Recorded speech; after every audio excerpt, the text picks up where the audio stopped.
As you may have heard, 38-year-old Francisco Oropeza, a Mexican migrant, was apprehended by law enforcement in Texas after allegedly murdering, but he did it, okay, his next-door neighbors from Honduras, including an 8-year-old boy.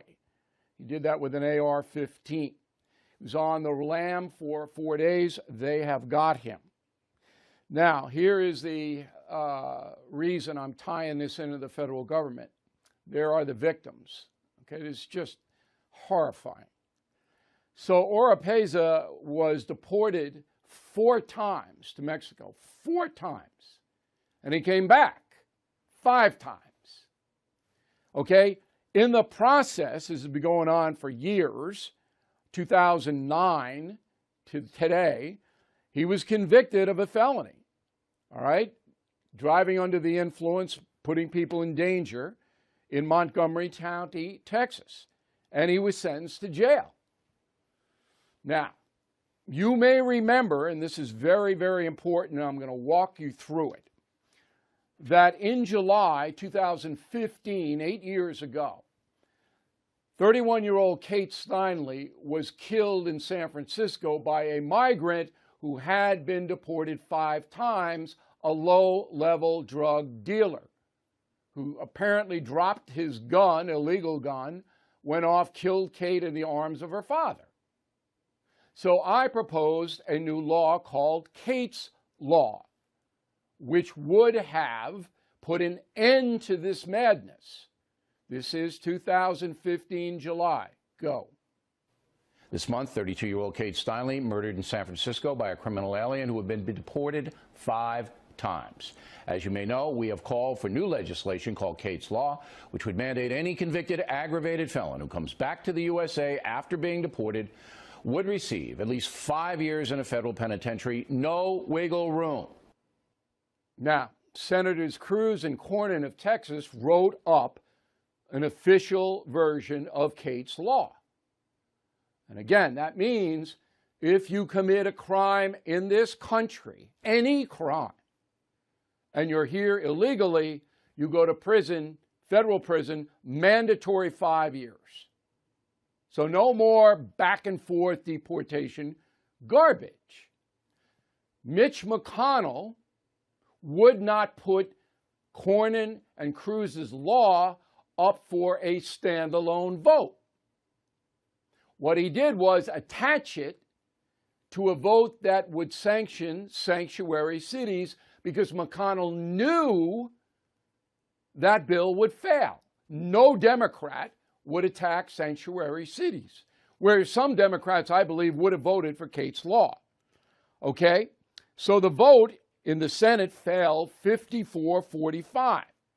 Bye-bye Kate's Law. Now, I called McConnell out. He wouldn't talk to me because he's a coward, but he did go on the radio. Roll it. Bill O'Reilly was on today. He's got a new book. He comes on with me, once or twice a year. And he said he thinks it's personal with you and O'Reilly why Kate's Law, which is great common sense, and people are furious about beautiful young woman killed by this maniac allegedly.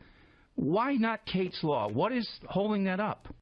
Well, Bill is having a hard time understanding how the Senate works. We voted on a bill that included that. Sorry to interrupt, but why have sanctuary cities tied to that? Why not just make Kate's Law by itself? Because we can't pass it all by itself. That's the problem. I wish we had 60 votes in the Senate to do whatever we wanted to do.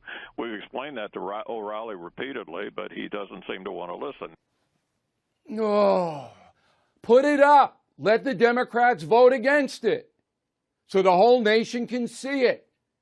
You knew, McConnell, that tying it into a sanctuary city, tying the two together, would go down, which it did. You knew it. Oh, to this day, he is the worst.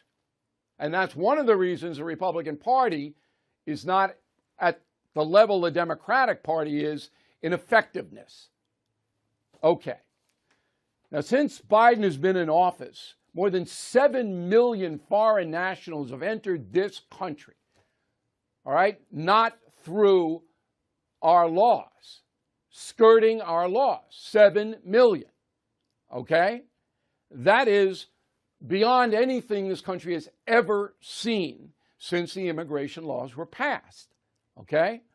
Now, last year, almost 3 million migrant encounters, which means that the foreign nationals and the U.S. authorities deal with each other.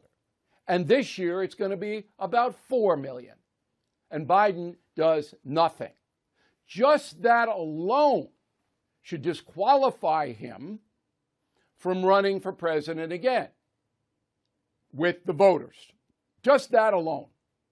You created anarchy, Mr. President. You did it. You created it. Your policy. And that has led to these poor Honduran people in Texas being slaughtered. And I could give you countless others. The migrants themselves. And then Biden goes, oh, I'll put 1,500 military on the border. Oh, yeah. But they can't do anything on the border. They just do paperwork. Oh, it's just beyond anything I have ever seen. If I were McCarthy, I would draw up impeachment articles against Biden just on this border. Failure to enforce the law. He took an oath, Biden, to do that. Yeah, it's not going to get conviction, all right, but do it so that everybody could see it. And that's the memo. All right, Biden's schedule, today's official schedule, he's having lunch with Kamala, and he's having dinner with some military people. That's it. So you got to eat, right? This is Biden. This is schedule. This is what he does all day. Nothing. I guess he takes a nap between lunch and dinner.